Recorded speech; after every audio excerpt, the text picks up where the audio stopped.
सरदार पटेल अमर रहे, अमर रहे, अमर रहे। सरदार पटेल अमर रहे, अमर रहे, अमर रहे। सरदार पटेल अमर रहे, अमर रहे, अमर रहे। अब सभी साथी से आग्रह है कि बारी बारी से आकर पुष्प अर्पित करें सरदार वल्लभ भाई पटेल जी के।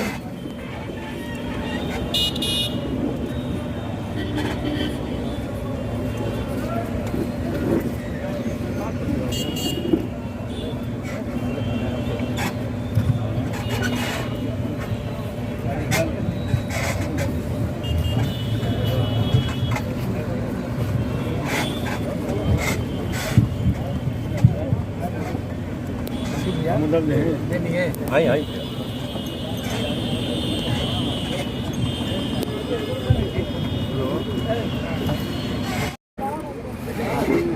आइए आइए आइए, रेडी हैं। दुबई तक जाना है, वहाँ पहुँचना है। ठीक है।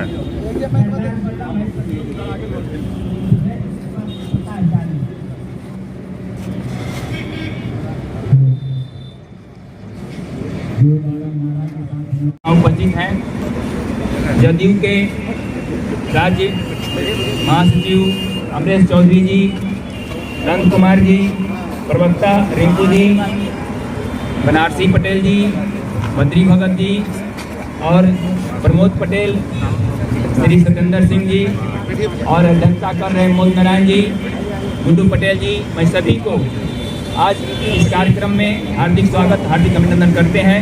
यहाँ पर पत्रकार बंधु भी उपस्थित हैं। मैं सबको स्वागत और अभिनंदन करते हुए, समय अभाव है, कम समय है, मैं कहना चाहते हैं कि सरदार वल्लभ भाई पटेल एक लौह पुरुष के रूप में जाने जाते हैं और लौह पुरुष जो इनका अधिक निर्णय था, जो इन्होंने उस समय जो निर्णय ले रहे थे, एक मजबूत, जिस तरह से जहाँ पर अगर लोहा को छोड़ दिया जाए वह उस रूप में अस्थिर रहता है, इनका भी एक विचारधारा अडिग था, अस्थिर था और एक दृढ़ निश्चय लेने वाले व्यक्ति थे। और उस समय एक देश के प्रथम प्रधानमंत्री बनने के योग्यता रखने वाले थे, लेकिन देश का दुर्भाग्य हुआ कि इनको प्रधानमंत्री नहीं बनने दिया गया। इनको एक वोट भी प्राप्त नहीं हुआ 15 में से, उनको प्रधानमंत्री के पद पर उस समय की परिस्थिति क्या देखते हुए लोगों ने चुना। लेकिन मैं कहना चाहता हूं कि इस तरह के देश या राज्य के अगर इस तरह से महत्वपूर्ण जनहित में जन सेवा के लिए जो पद हो, उस पर अगर योग्य व्यक्ति को नहीं बैठाते हैं, उसका दूरगामी रिजल्ट जो है खराब निकलता है। आज हमारा देश 75 साल का समय पार करने के बाद या देश का बागडोर जो है, देश का जो मुखिया हैं, वे जिस समय इनके लोग अंग्रेजों का दलाली करते थे, वे आज देश के गद्दी पर आए हुए हैं। खासकर मैं यह कहना चाहते हैं कि इनके न बनने के कारण ही यह स्थिति पैदा हुआ है। इसलिए मैं आगाह करना चाहता हूं, इतिहास के पन्ना पलटने के पहले, पलटने के बाद यह जानना होगा कि पीछे जो गलती दोहराई जाती है उसको आगे नहीं दोहराई जानी चाहिए। इसलिए आने वाले दिनों में मैं यह कहना चाहता हूं कि आज हमारे नेता इस कदम पर आगे बढ़ा चुके हैं, बिहार के माननीय मुख्यमंत्री जी, कि देश में अगला कोई भविष्य, देश का अगला कोई मुखिया हो, प्रधानमंत्री हो, जो देश के लिए सरदार लौह पुरुष पटेल जैसा व्यक्ति हो, जो कि देश के हित में, इस किसानों के हित में, मजदूरों के हित में काम करे, या अडानी और अंबानी के हित में काम न करे। इन्हीं बातों के साथ मैं आप सभी को सादर अभिनंदन, सादर प्रणाम करते हुए अपनी बात समाप्त करता हूँ। धन्यवाद।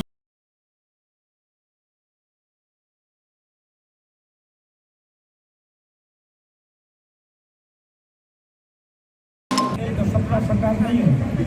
आप सभी जानते हैं, देश की आज़ादी में सरदार पटेल की अहम भूमिका थी और महात्मा गांधी के कदम से कदम मिलाकर उस आंदोलन में भाग लिए और अंग्रेजों को जयंती के अवसर पर हम सब लोग इकट्ठे हुए हैं। कल 9 बजे मुद्दारहन बाबू का फोन आया कि जब आप सासाराम आ रहे हैं और टिहरी भी शायद आने वाले हैं आप, तो सरदार पटेल जी की जयंती के लिए 5-10 मिनट का समय निकालिए तो बड़ा अच्छा होता। मोहन नारायण बाबू की सालगिरह को मैं ठुकरा नहीं सका, लेकिन आज बहुत व्यस्त कार्यक्रम है और पटना भी लौटना है, पटना से भी आगे और जाना है। सरदार पटेल के बारे में यहाँ पर और भी विस्तार से चर्चा की जाएगी और अन्य सम्मानित नेतागण यहाँ पर और अभी आने वाले हैं। तो सबसे पहले मोहन नारायण बाबू को मैं धन्यवाद देना चाहता हूँ। इतनी कम समय में इतने लोग को इन्होंने खबर कर दिया, सब लोग समय पर आ भी गए, इसके लिए इनके प्रति आभार प्रकट करता हूँ। मोहन नारायण बाबू बहुत संकल्पित नेता हैं। ऐसे कम लोग होते हैं जो अपने मिशन के प्रति, अपने काम के प्रति इतना सजग होता है, और मोहन नारायण बाबू उस पर सजग हैं। सरदार पटेल के बारे में हमारे अजय बाबू ने और अमरेश चौधरी ने बताया। अब सिर्फ एक बात सरदार पटेल के बारे में कहना चाहते हैं। सरदार पटेल की जो भी उपेक्षा हुई वो देश में, इससे इनकार नहीं किया जा सकता। लेकिन आज के तारीख में अगर किसी व्यक्तित्व का अगर जयंती समारोह और पुण्यतिथि समारोह अगर किसी की मनाई जाती है पूरे देश और दुनिया में, सबसे ज़्यादा तो उसका नाम सरदार पटेल है। और पूरे देश और दुनिया में उनके चाहने वाले जितने लोग हैं और उनके नाम पर जो शिक्षण संस्थाएं हैं, मैं समझता हूँ कि इतना किसी महापुरुष के नाम पर देश भर और दुनिया भर में शिक्षण संस्थाएं उतरा है देश भर। तो उनकी लोकप्रियता का, उनके काम का और उनके अंदर जो इच्छा शक्ति था, दृढ़ इच्छा शक्ति का जो उपयोग करते थे, उसका परिणाम है कि पूरे देश और दुनिया में उनके चाहने वाले आज कम नहीं रहे हैं बल्कि बढ़ते जा रहे हैं। तो आप सोच सकते हैं कि सरदार पटेल की उपेक्षा भले हो सकती है। सरदार पटेल को उस समय देश का प्रधानमंत्री नहीं बनने दिया गया, इसका अफसोस ज़रूर हम लोग को है। लेकिन सरदार पटेल को जानने वाले, उनकी नीतियों पर चलने वाले, उनके सपनों को साकार करने वाले बहुत सारे लोग जुड़ते चले जा रहे हैं। कारवां लंबा होता चला जा रहा है, कारवां बढ़ता चला जा रहा है। और उसी दिशा में हम लोग बिहार में नीतीश कुमार जी के नेतृत्व में काम कर रहे हैं। हम लोगों ने जो काम किया है वो सरदार पटेल के जो सपने थे, सरदार पटेल ने जो सपना देखा था भारत के बारे में, वही काम हम लोग कर रहे हैं। सरदार पटेल को चिंता था, देश को किसानों की चिंता थी। सरदार पटेल को चिंता थी, देश के गरीबों की चिंता थी। जिस काम को बिहार की सरकार और बिहार के मुख्यमंत्री उसको धरातल पर उतार रहे हैं, उतना वक्त नहीं है कि सारी बातों की यहाँ पर चर्चा करें।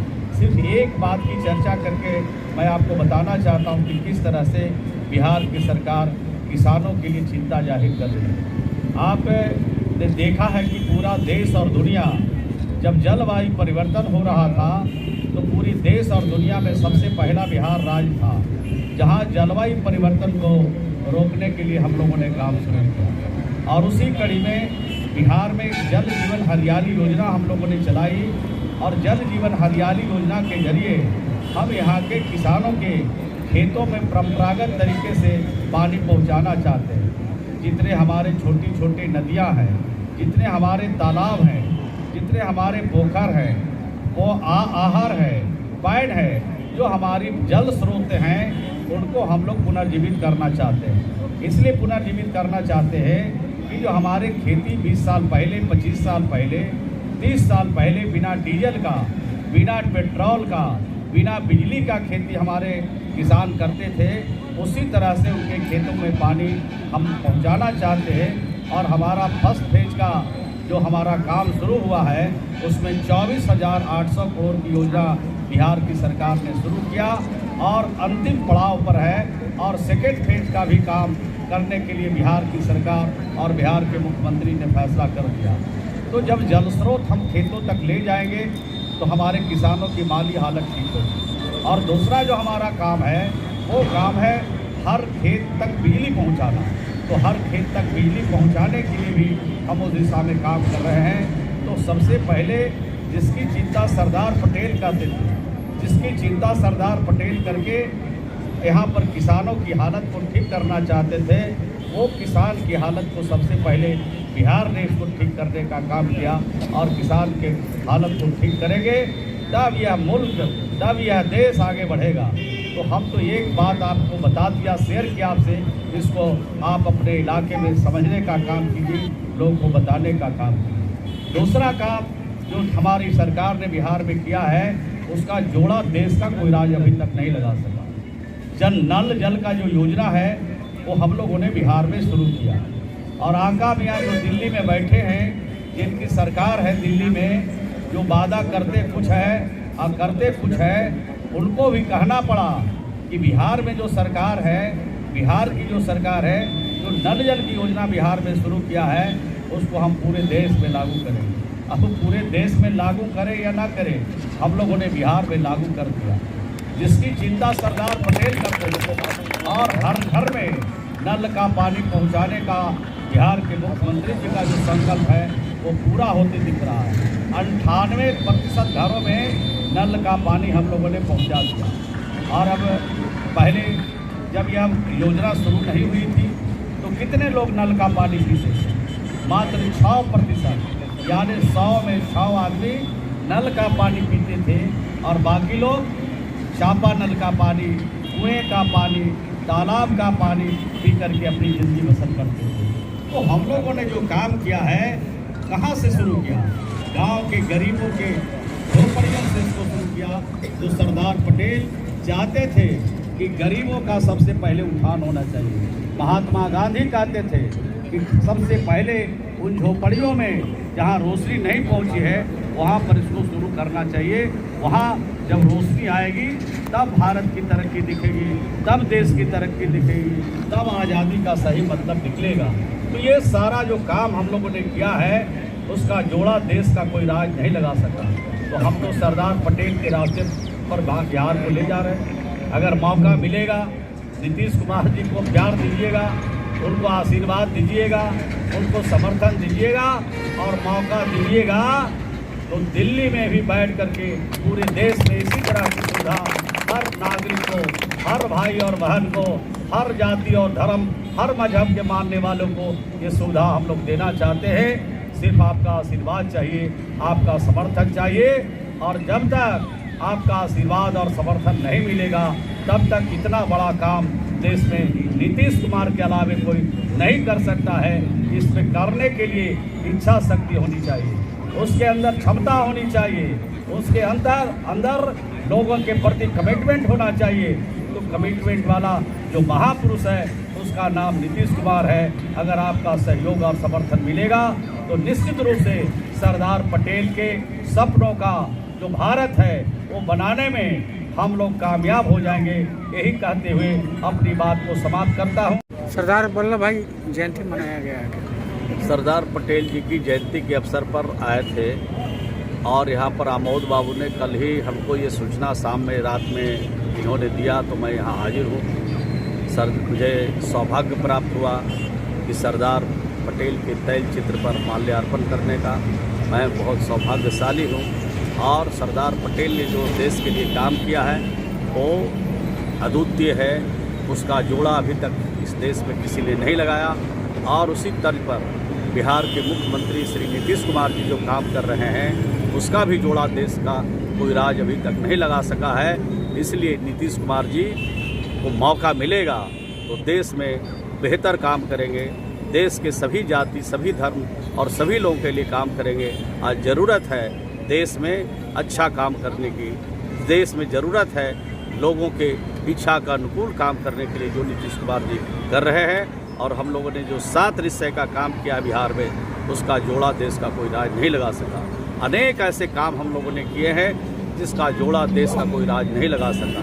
हर क्षेत्र में काम किया, महिला सशक्तिकरण की दिशा में, छात्रों के लिए, नौजवानों के लिए, विद्यार्थियों के लिए, किसानों के लिए, मजदूरों के लिए, सब के लिए हमने जो काम किया है उसका जोड़ा देश का कोई राज नहीं लगा सकता है। और सरदार पटेल के पदचिन्हों पर चल करके इस भारत का कल्याण हो सकता है और ये काम वही कर सकता है, इस काम को वही कर सकता है जिसका नाम नीतीश कुमार। बढ़त तो दिखनी ही चाहिए। महागठबंधन के उम्मीदवार जो खड़े हैं उनकी मतगणना हो रही है, तो यही तो आशा, यही तो उम्मीद थी कि लोगों ने महागठबंधन को अपनाने का कारण। ऐसे में क्या 25 में भाजपा बिहार में फिर से मुख्यमंत्री बना पाएगी अपना?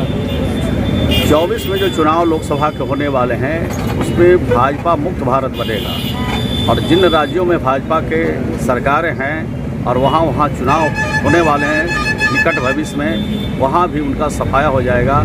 क्योंकि जो वादा किया है देश के जनता के सामने, देश सरकार बनाने से पहले, वो एक भी वादा पूरा हुआ नहीं दिखता है। 70 साल में जितनी महंगाई कांग्रेस ने नहीं की, बढ़ाई थी, 70 साल में जितनी महंगाई देश में नहीं हुई थी उतनी महंगाई 8 सालों में आज पूरे देश में। बेरोजगार नौजवानों को 2 करोड़ नौकरी देने का वादा किया था, एक भी वादा पूरा नहीं हुआ। अडानी की, अंबानी की, नीरव मोदी की, ये सब लोगों की संपत्ति बढ़ रही है और उनके कर्जे माफ़ हो रहे हैं, लेकिन हमारे किसानों के कर्जे माफ़ करने के लिए भारत सरकार के पास न धन है, न भारत सरकार के पास इच्छा शक्ति है और न हमारे किसानों को देखना चाहती है। तो ऐसी सरकार को 2024 में हटाएंगे, भाजपा मुक्त भारत बनाएंगे और महागठबंधन की सरकार देश में बनाएंगे।